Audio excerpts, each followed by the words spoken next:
Once again, our top story comes from Singapore. On day 3 of his state visit to the island nation, President Moon Jae-in outlined his vision and policy for peace and prosperity, something that should follow the inter-Korean summits and the historic meeting between leaders of Pyongyang and Washington. Our chief Cheongwadae correspondent Moon Connyoung starts us off with this message during a special lecture held earlier today.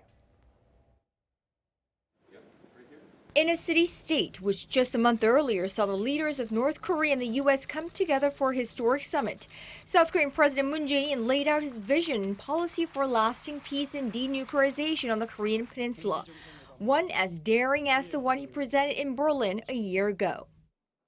한국은 한반도의 완전한 비핵화와 평화를 기반으로 새로운 경제 지도를 그리게 될 것입니다. 남북은 경제 공동체를 향해 나아갈 것입니다. A single economic community of the two Koreas, creating partnership for the future with Southeast Asian countries for people, co-prosperity, and peace. This is President Moon Jae-in's new Southern policy, a vision that he shared at the 42nd Singapore lecture hosted by the Yusuf Ishak Institute of Southeast Asian Studies. 한미 양국은 북한의 평창 올림픽 참가, 양국의 특사단 왕래, 남북 정상회담과 북미 정상회담에 이르는 역사적 대전환의 모든 과정을 함께 해왔으며 앞으로도 함께 나갈 것입니다.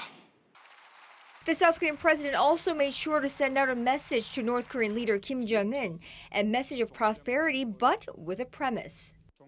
김정은 위원장이 비핵화의 약속을 지킨다면 자신의 나라를 번영으로 이끌어갈 수 있을 것입니다. He vowed to do his utmost to establish a peace regime so that economic cooperation with the North could begin. But 만약에 국제사회 앞에서 정상이 직접 한 약속을 지키지 않는다면 국제사회로부터 엄중한 심판을 받게 될 것입니다. this time of the year last year, President Moon stood in Berlin and spoke of peace and dialogue with North Korean leader Kim Jong-un, when most people thought of it as impossible. A year later, here we are in one of the world's most vibrant market economies. President Moon is speaking of a new economic map on the Korean Peninsula, one that links the two Koreas. Where this will take us a year from now remains to be seen. Reporting from Singapore, Moon Connyoung, Arirang News.